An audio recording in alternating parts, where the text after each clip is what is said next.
But it's interesting because I always say it's like, I don't want surprises. If you're upset about something, you need to tell me. And I know that that can be really hard to do, but I don't want surprises. I don't want you to quit this organization or leave this organization and me to find out 10 months later that you hated me as your leader and you didn't tell me why. Is the thought of being imperfect keeping you from taking action? Welcome to Inspired Action for Imperfect Humans.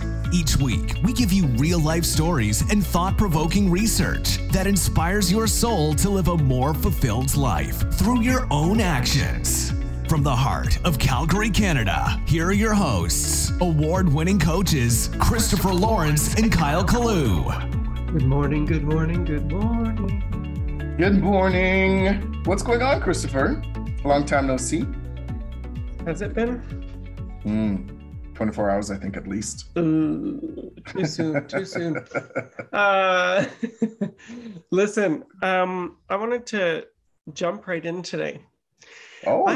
You know what? Let me tell you something as I fix my beautimous hair. I want to tell you something.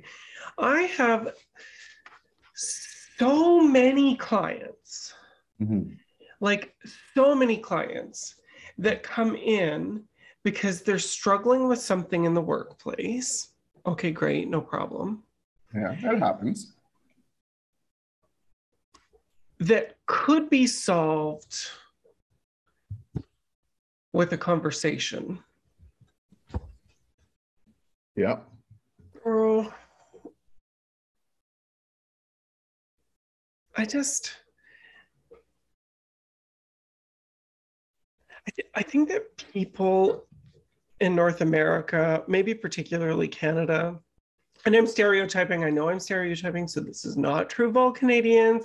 People in other countries will struggle too. Yeah. I feel like we were not taught to have the difficult conversations. Okay. Like with who? Like, are you talking about like with their partners, with their work, with their, like who? Everyone. I actually think it's everyone, although we're going to call this episode your leader doesn't know because you didn't tell them. But this is like cross-functional. It goes into partners, it goes into the head pick, we say if it applies here, it's going to apply everywhere. It probably applies somewhere else too. Yeah. Right? So like, girl, I just can't, I love my job. I love what I do. Yeah. But I just can't anymore with this. And it's not about, I can't help my clients. It's not that I'm frustrated with my clients in any sense of the word. What I'm frustrated with is that like, this seems like it's a fundamental skill. And it's certainly one I didn't learn actually until I started coaching. And I sort of feel like, I just can't kind of with the societal aspect of it. Like we just need to do better at this, period. Okay. So tell me more, because I'm really interested, because I mean, as you were talking, I'm thinking about as a leader, as a senior leader, there's many, many times that, you know, people would come into my office or people would talk about stuff, or I'd go out and I'd have conversations. And I just got a sense that they weren't being, not to say that they're lying to me, not to say that it's almost like they weren't being as candid, meaning they're not being as forthcoming as I think they should. It's fear. It's fear. It's totally fear, right? It's totally fear. And I get it, because I'm the guy who has like had to have a difficult conversation with somebody back in the day in like big corporate world. And I would sit there and be anxious about it for 3 weeks, like heart beating out of chest. And sometimes I would just avoid it, didn't know what to say, always thought I was going to lose my job, you know, and that kind of thing. And then, you know, and then we have clients who it's like, they're like, well, my spouse doesn't blah, blah, blah, blah, blah, blah, blah. And it's like, well, did you tell them that that's what you like? Yeah. You know, it's like, I'm very frustrated because my kids won't blah, blah, blah. It's like, and so what did they say when you talked to them about it? You know, and my leader doesn't blah, blah, blah, blah, blah. And it's like, well, two things. Remember, your leader's not a god. They're a human being who's looking out for their own best interests too. And that's okay. Right. And we do for theirs, the company, and for others. Right. That's right. And I think middle management has the worst in any company. It's Totally one of the agree with toughest places to be, because they're Mhm. trying to manage what's coming down while managing what's coming up, and a task load, and they never get enough time to work with their teams Mhm. because they're so task saturated themselves. Mhm. They never get proper training, and they're often afraid of having the difficult conversations with their senior leaders as well. I can remember specific cases of like clients who wanted a position. It's like, oh, I want to be a manager, I want to be a supervisor, I want to be a Right. director, I want to be a VP. And it's like, Yeah. and so when you told your leadership that, what did they say? And it's like, Mhm. oh, yeah, they Yeah. probably don't. And there's a way to have these conversations for sure, Sure. but Before we yeah, get into that, because I mean, like my mind right now is exploding because there's so many, and I think that sometimes that's a challenge between both of us, is that as coaches, we know we have to kind of go a little bit lower in it. We know we have to go in deeper and all that other stuff that goes on, right? And so I'm curious because you said something about fear, like fear that you're going to lose their job, and you know, I've heard that many, many times, and I can see totally. people sometimes are intimidated by Mhm. me and they don't even know me, and I always wondered about that as to what it is. Now you gave me a great insight many years ago about that, which, you know, I'll never forget, right? It's just how people You're perceive a certain welcome. Now tell me title. how great I am. Perceive a title, or just the stories, as we often talk about the stories we start telling ourselves. But what do you think is behind that fear that they can't say to their senior leader, especially when they're asking? Because there's times where Well, I'm asking. yeah, I think there's two things. I think that people are afraid of rejection. I think that they're afraid of Okay. hearing no. I do think everybody on the planet should read the book Rejection Proof by That's a good book. Jia Jiang, Yeah. Jia is his first name, and Jiang. For me, that was a life-changing book because it just reinforced the simplicity in asking for what you want. Kyle, I'm reminded of a story you once had. And I think it struck a chord with me because I think I've been this person before. Okay.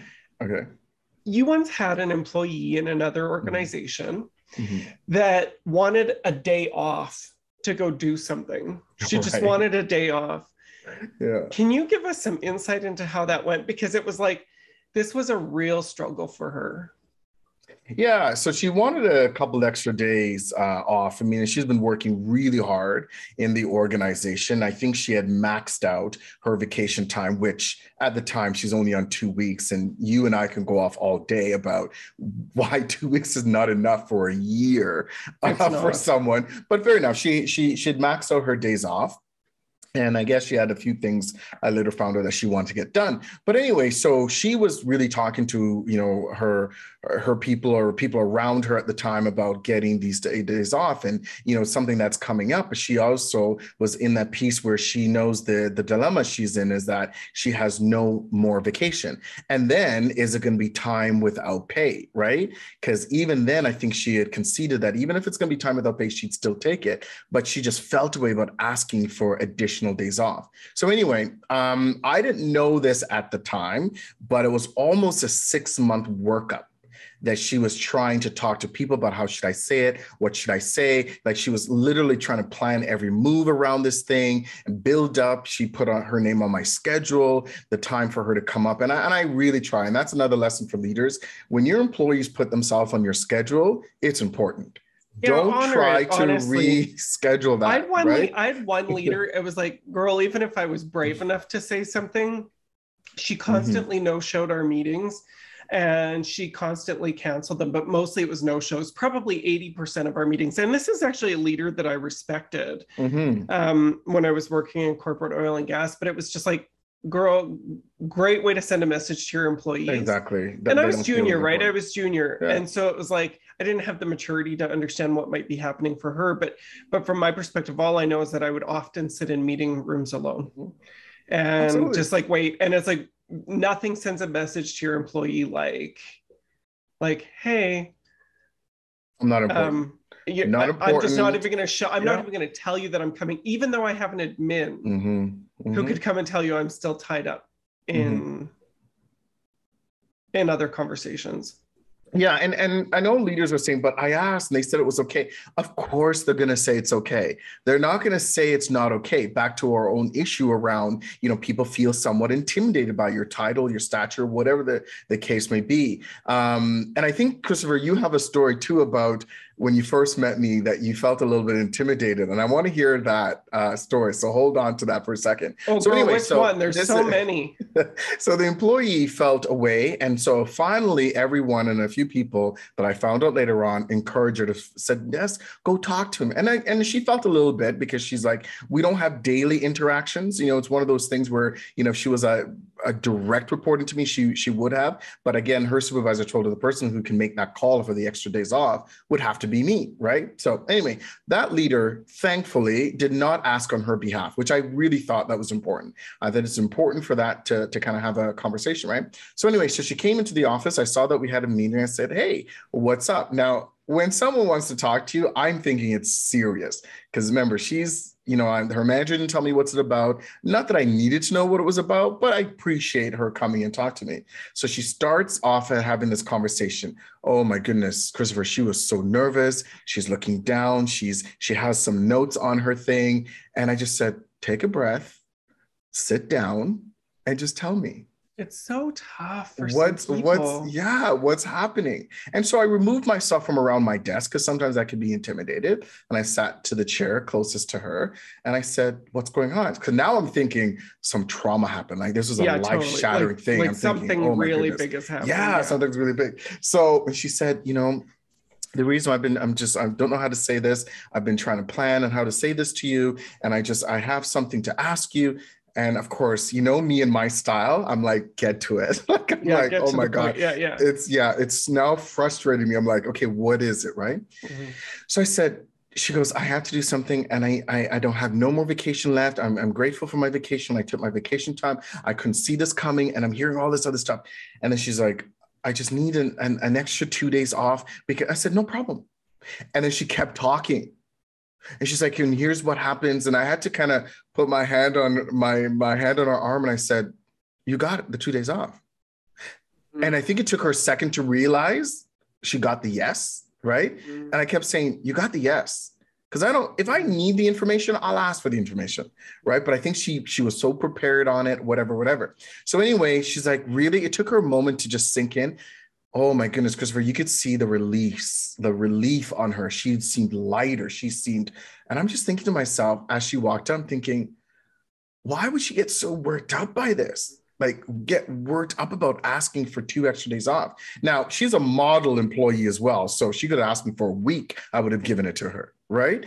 She was a model employee. And it's not that she came in thinking, I'm a model employee and I'm entitled to days off because you have some of those people too, right? But she really was very humbled by it and just says, I appreciate, I want to be responsible. There's nothing I could have done around it. And she had all the information. She had a list. And I just said, take the days off. Now, here's one thing I didn't say to her, but I thought about it in that moment.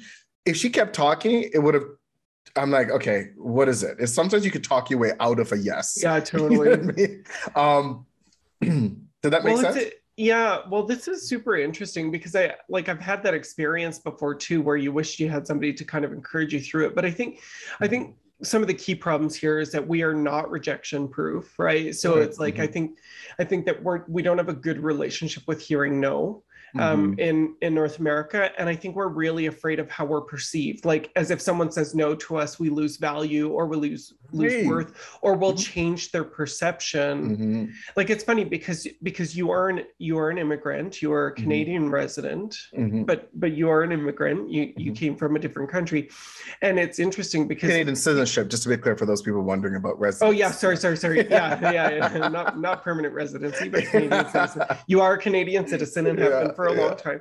But it's interesting because you grew up in a household where if you didn't ask, survival was there, and that was how you grew up. It wasn't because your survival was it wasn't because your survival was at stake because of your parents. It was just because that was your parents also had to do that. It was part of survival. Exactly. And so it's like you got real comfortable with hearing no, and you got curious about the no. Like you were more interested in why. And actually, this is why I like that book, Rejection Proof.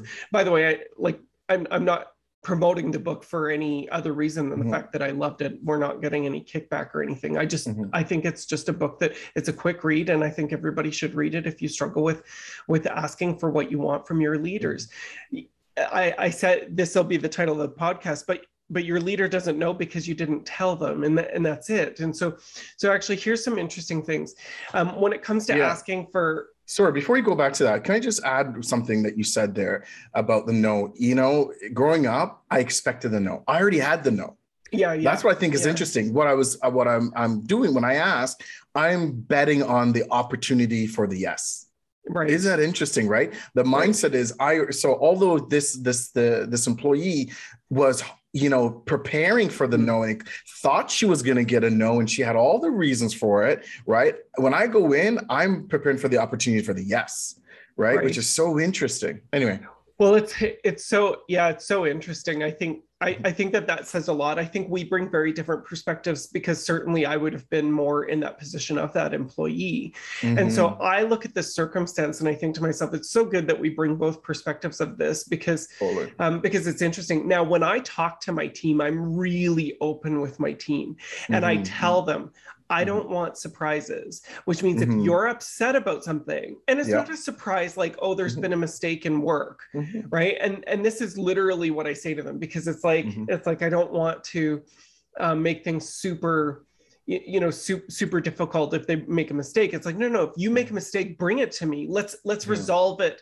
And I promise, I'm not going to promise not to be upset, because some mistakes are really big and they take some time, but I promise not to be punitive about it. Mistakes can happen, right? Except for if your name is Kyle Kalu. Because then you probably deserve the punishment. Oh man! But I saw your little smirk when I said that. But it's interesting, because I always say, it's like, I don't want surprises. If you're upset about something, you need to tell me. And I know that can be really hard to do, but I don't want surprises. I don't want you to quit this organization or leave this organization and me to find out 10 months later that you hated me as your leader and you didn't tell me why. Like, it's like, no. Like, that is primo respect, because I try to treat people really, really well all the time. Absolutely. Here you're gonna go into some facts, and I don't know where this is on the facts, but I will interject and say most leaders statistically have said by the time they find out something is wrong, it's too late.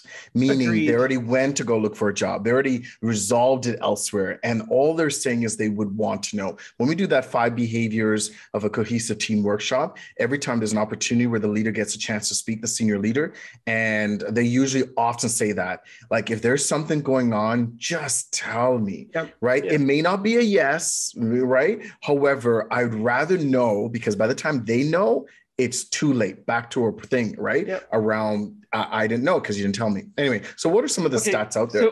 So this is interesting. So when it comes to asking for money, or compensation, what we know is that of those that ask, greater than 70% of people are likely to get something. They might not get what they asked for in terms of an increase, but they're likely to get something. So I didn't know that was that high. Wow. It is. Okay. And so the likelihood that you're going to get a no is small. It is possible, but it's small. And then of course, if you get a no, the idea is not to just walk away feeling defeated. The idea is to say, okay, well, what would it take for me to make that in this organization? Even if it's in 1 year or 2 years or 5 years, what would it take for me to make that in this organization? Right. So that's the, so it's not just taking the no, it's about taking that no and turning it into a curiosity. That also removes some of the awkwardness from it. So plan what you would do if you were to be rejected. If they say this, what will you say? And it's not always about convincing them. It's about getting curious, right? So keep that in mind. Here's some other stuff. As many as 7 in 10 employees in the workforce would rather keep quiet on an important work issue than tackle it head on. Really? 7 in 10. 7 in 10. Yeah. And it's a fear about it's a fear about retribution or rejection comes to the top of the list. So they're calling this a conversation gap. Here's the crazy thing. Leaders are actually dodging these conversations too. When they looked at over 500 full-time leaders across various job levels, company sizes. They found that the issue was present across generations and levels of seniority. So this is not generational. It's not just the millennials. It's everybody. Managers are just as likely to admit avoiding difficult conversations as their more junior reports. Now, here's who struggled the most. LGBTQ plus. LGBTQ plus, 80% of that group reported having difficulties with having conversations with their leaders. You know where I think this came from? I think that the reason why this is because LGBTQ plus, and it's changing, our world's changing. It'll be interesting to see kind of what the Zennials and the younger millennials do with it, but it's changed a lot. And so I wonder if this comes from LGBTQ plus people having to kind of mold themselves to fit into situations, being socially acceptable. Like rejection is always at the forefront when you grew up in the 60s, 70s, 80s, 90s, 50s. Like if you were LGBTQ, and then it was kind of in the 2000s where you started to see it coming into more mainstream types of things and that kind of stuff. And I would wonder, I'm sure they didn't survey this, but I would wonder that the LGBTQ initial, plus, the Rainbow Mafia. I know there's a few people are like, yeah, see, that's how I feel every time I say it. However, I think that would probably be similar, if not the same, for person of color. POCs, right? Where they feel that, should I say anything? Should I not? What would it look like? Because I want to fit in. I want to be the steady Eddie. I want to go into that as well. That's interesting. Wow. It could be. This actually comes from a human rights campaign. So I suspect that they would have looked at POC and that number is not noted. Yeah. And I think I know why the leaders avoid it too.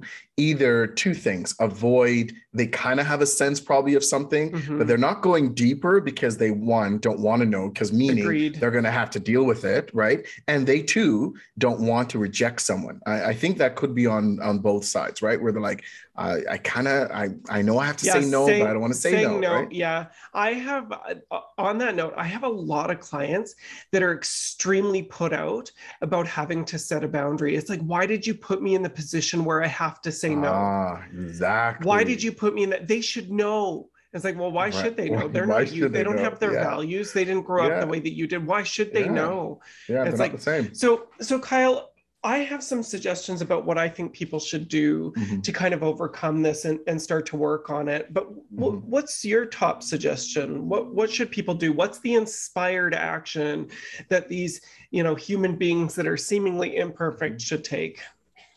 We often say when you're not good at something, it requires practice, right? We often say, and it's something that we hear all the time when someone's like, I can't do it. What do we usually say? I think it was you I first heard it from. You're like, you're not good at it yet. Right. Right. And so we all, when you take a look at sports, when you take a look at our learning, when you take a look at our discipline, when you take a look at parenting, when you take a look at riding a bike, like all of those things, right? If you find that you're not confident in it, if you find that you are not experienced in it, that is an indicator of practice is required. So therefore, practice those conversations, practice having those conversations. So practice getting a no, practice on the opportunity of getting a yes. Right. And it's okay to let someone know off the bat, listen, I'm really nervous about this conversation. I'm not as practiced at this yet. So if I'm fumbling right now, if I seem nervous right now, and it's okay to let someone know that. Right. Is to say, listen, I'm not as practiced on this yet, here's the situation. Right? I would also say know your audience, because sometimes there are narcissists out there who take, I've had a couple of clients who have taken pleasure in the nervousness and misery of others, and it becomes an alpha dominance thing, but it's really cruelly played. So if that is your leader, I would suggest keep that close to the vest. I would not say that you're nervous to them at all. I would actually just go in with one bullet point and say, this is what I'm looking for. This is how I'm hoping to do it. And that would be it. But generally, most people are not like that. They're not. But there are some, and there's enough out there that you should know And it will tarnish you from the others. Well, and with those people, you need to play off of their greed and ego, right? You need to recognize that that's what it is, and and do what you need to do to get what you want or need. The second thing I would say, as a final thing for me, is engage other people that may have engaged that person or similar situation, right? So your own network, your colleagues, or and that too can be, but the comfort zone is going to be there. So you may have a family member, you have a good friend. We could say, listen, Christopher, I need to have this conversation. And so I'm actually curious, have you ever had a conversation like this with your boss? So similar situation. It's not, hey, have you ever had a conversation like this with your best friend, right? If it's a best friend you're trying to talk to, sure. But try to make it as similar as possible. Now, keep in mind, they're giving you, regardless of how it comes out, they're giving you their interpretation and their experience. Doesn't mean that you have to take what they say and do exactly. You're just learning from that experience, right? And then, like you said before, just being prepared for whatever the outcome, for the no and for the yes, right? Yeah. What do you think? think? It's interesting. Well, it's interesting because more people will opt to quit instead of speaking up.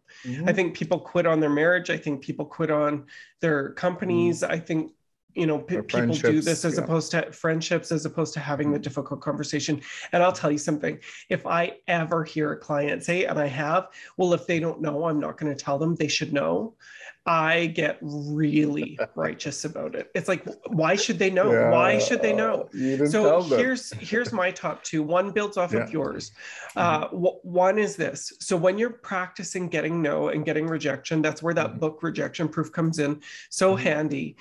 It can be helpful to have a coach with you. Kyle is really stellar at this, at certainly something that he's practiced at. I've gotten a whole lot better on it. So I end up coaching a lot of clients on it as well. And I think it's interesting to see the two perspectives, because we do take different approaches, but both seem to be effective. But get practiced at it. And the way I tell people to get practiced at it is by testing it in situations that carry less risk. So situations like, go to a restaurant and see if you can make substitutions to your order, like make like a major adaptation to a menu item, or ask, it's like, there's nothing on the menu that I can eat. Can your chef put together blah, blah, blah, blah, blah.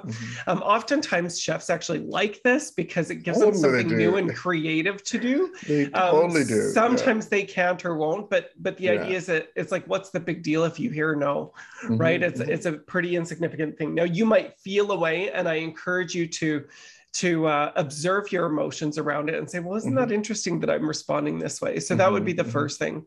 I think the second thing is you really have to know what you want. And I think I think coming with clarity, like don't go to your leader and say, I'm overwhelmed, without having a plan about what your desire is, not just your needs, but your wants. What do you want? How do you want to see it fixed? Don't go to your leader and say, I'm overwhelmed. They will just take work away and assign it to someone else. You need to think very clearly, this is the stuff that I really shine in and would like to keep. This is the stuff that's getting me down. Could we look at a resource for this? Whatever it is, I think you need to be really specific. Like if you're like, well, I want to raise, and here's what I think is fair. And so it's like, but I'll take it down by an extra $10 because I feel like that $10 will matter to them. And it's like, based on what? That's your own opinion. Go in and ask for what you want and begin your conversation from that perspective. I would also say you have to learn how to ask. Yeah, two things that popped up there for me is the first part is when we talk about being clear, one of the things that I often used to hear a lot, and I hear leaders talk about it, is when people says, I don't feel challenged. Do you know what that means to a leader? Give you more work. Exactly. And that may not be what you want, right? Because like you want to be challenged. All right, here's another thing. Here's another thing. So you got to be clear. You may not feel challenged, meaning you may not be doing meaningful work. So be clear, like Christopher just said, is you want to be clear. The second part I would say is just about the money piece. And sometimes, because forgive me, because we talk about these things all the time. I don't know if we talk about it on podcasts or we talk about it on blogs or we do something with it. But one of the things is attach the raise to something that makes sense for you. So you want to do more. You want to do a learning thing. Money, it might not be about money. Exactly. It's like attach to something, because when your boss hears that, hey, I want to buy my first home. Hey, I want to put my kids through the following. Hey, I want to get another vacation in. Hey, I want to treat myself to such and such. And I need this salary that helps me me further in my financial freedom or financial dream, that makes sense. You going in saying, I want 10 more thousand, I want 50 more thousand. Because here's the thing, you'll always want more money. But if it's attached to something, your boss and other people, they want those things to happen for you because they know what it's about. So if we haven't done a podcast on that, we definitely should. But anyway, those are really good suggestions. Folks, thanks very much for tuning in today. We look forward to seeing you next week. Do let us know what imperfect inspired action you took this week. It's our goal to build a global community of inspired action takers. And we can only do that with your help. So if you love inspired action, please leave a review on your favorite podcasting app and share us on your socials. You've heard from us. Now we want to hear from you.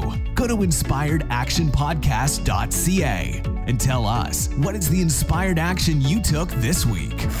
Next week on Inspired Action for Imperfect Humans. Oh, we want work-life balance. And it's like balance is not sustainable anywhere. It's just physics. So it's not sustainable psychologically or in the workplace either.